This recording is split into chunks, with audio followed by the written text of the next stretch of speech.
The fine that crossed the line. It started on a quiet Monday morning in our neighborhood. The sun was shining, sprinklers were hissing, and kids were waiting for the school bus. Everything felt perfectly normal until I saw my neighbor, Tom, sitting on his porch with a letter in his trembling hands. Tom was a disabled veteran, confined to a wheelchair after a service injury years ago. He lived alone, kept to himself, and was one of the kindest men I knew. But that morning, his usually calm face was pale and shaken. "Morning, Tom," I called out, walking over. "Everything okay?" He looked up, tears pooling in his eyes. "They fined me.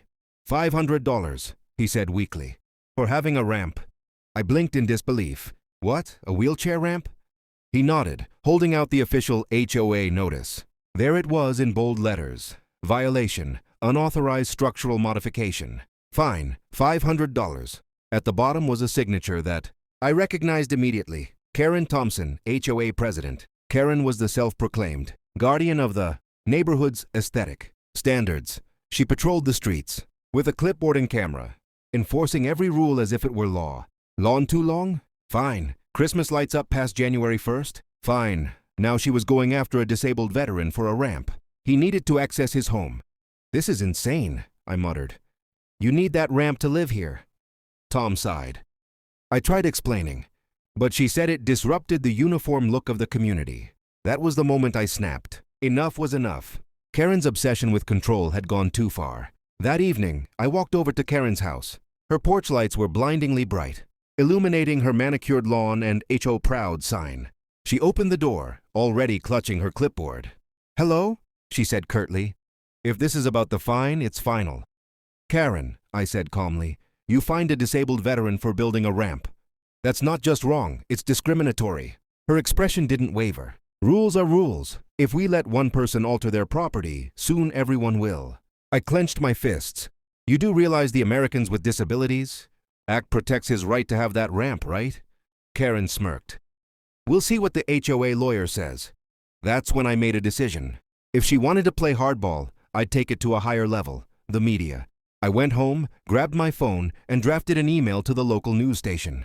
I attached photos of Tom's ramp, the fine notice, and a short description of what Karen had done. Within hours, I got a reply. "We'd like to interview you and your neighbor tomorrow morning." Karen had no idea what was coming. Lights, camera, chaos. The next morning, the neighborhood buzzed with an unusual energy. A local news van rolled up to our street just after 9 a.m. Its side panel marked with the bold logo, Channel 8 Action News. The crew stepped out, cameras in hand, ready to record. Tom looked nervous. "Are you sure about this?" he asked, adjusting his hat as the reporter approached. I smiled reassuringly. "It's time someone told your story. Tom, Karen's gone unchecked for too long." The reporter, a confident woman named Lisa Rivera, shook Tom's hand. "We heard what happened, sir. It's completely unacceptable. Would you mind sharing your side on camera?" Tom hesitated but nodded. As the camera started rolling, he spoke softly but firmly. "All I wanted was a way to get into my home safely. I built a simple ramp. Now I'm being punished for it." His voice wavered, but his words carried weight. Lisa turned to me next. "You're the neighbor who contacted us?" "Yeah," I said. "This HOA president, Karen Thompson, fined him for being disabled, plain and simple. It's not just a violation of decency, it's illegal." From across the street, Karen's front door swung open. She stepped out, her signature clipboard in one hand and a forced smile on her face.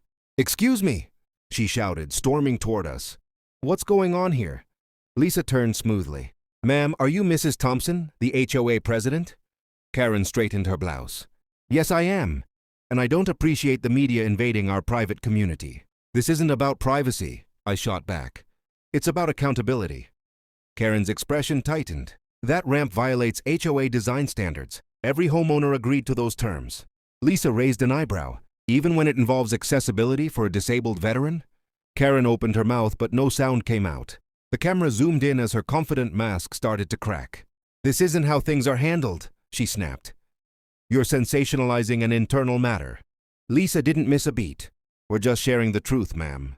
By now, several neighbors had gathered on their porches, whispering among themselves. Some recorded the confrontation on their phones. For years, Karen had bullied residents with threats and fines. But this was the first time someone had challenged her publicly. Tom spoke up quietly. "I've already regretted living in fear of you." That line hit harder than anything else. The reporter looked moved. The cameraman kept rolling and Karen, realizing she was losing control, turned and stormed back into her house. After the interview, Lisa thanked us. "We'll air this tonight at 6. I think your community's about to see some change." That evening, the entire neighborhood tuned in.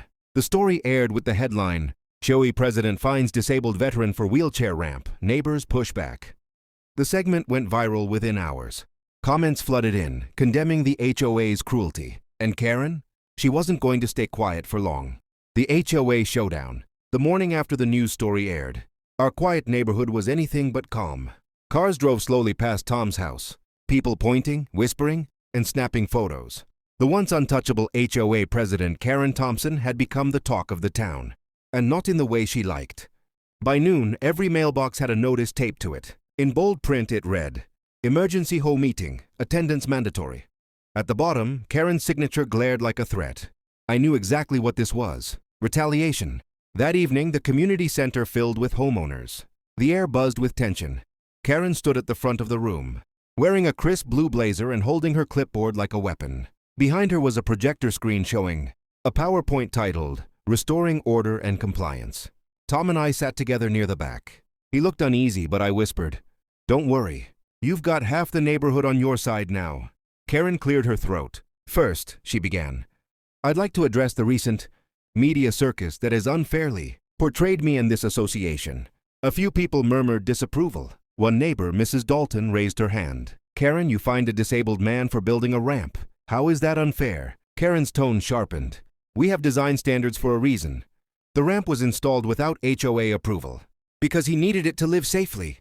Someone shouted. Karen's face reddened. "Please let me finish." The news report was biased and failed to mention that the HOA offered him an appeal process. Tom spoke up, his voice trembling but clear. "You mean the same process where you sit at the front table and tell us we're wrong?" The room erupted in murmurs of agreement. Karen slammed her clipboard on the podium. "If we allow everyone to break rules, this community will fall apart." I stood up. "Karen, no one's breaking rules. You're breaking laws. The Americans with Disabilities Act guarantees Tom's right to accessibility. You fined him because you thought no one would stand up to you." The tension thickened. A man from the back added, "You fined half of us for nonsense over the years. Overgrown grass, mailboxes being the wrong shade of beige." Another neighbor chimed in, "Yeah, maybe it's time you faced some consequences." Karen's composure cracked. "I have done nothing wrong. I've served this neighborhood for 8 years. 8 years too long," someone muttered, earning a few laughs. Then, to everyone's shock, a calm voice spoke from the doorway.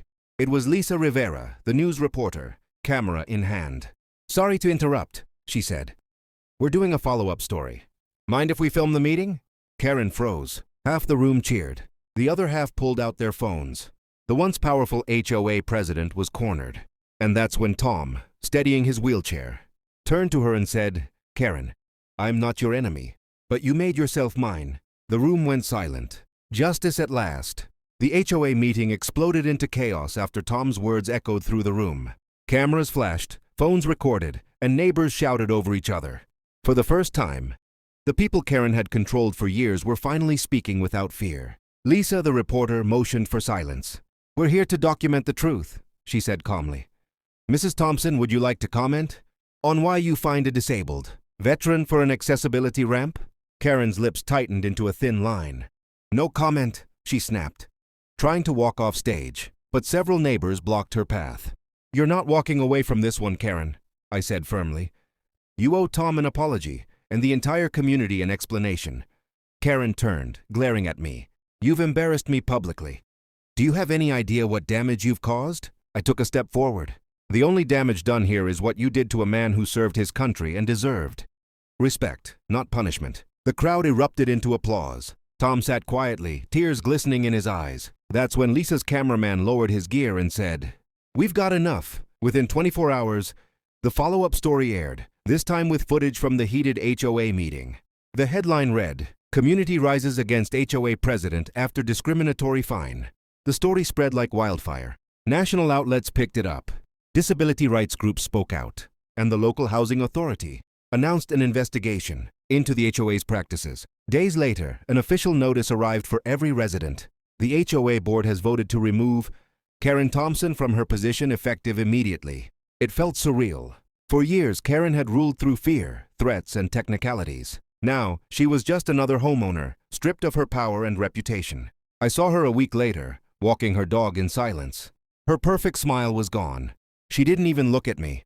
But I didn't need an apology anymore. The truth had already done what words couldn't. As for Tom, the story changed his life. Volunteers helped rebuild his ramp properly, ensuring it met all codes. The town mayor even visited, shaking his hand and thanking him for his service. Donations poured in from across the country. One afternoon, I sat on Tom's porch with 2 cups of coffee. "You know," I said, "I didn't plan to become a local hero."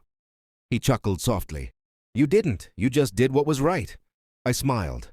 Sometimes that's all it takes. We watched as kids rode bikes down the street. Neighbors waved and the air felt lighter, freer. Without Karen's constant surveillance, the neighborhood finally felt like a community again. As the sun set behind the houses, Tom looked at his ramp and said, "Funny, isn't it? Something that small made such a big difference." I nodded. It wasn't just a ramp, Tom. It was a stand. And for once in our little HOA-run world, justice truly won.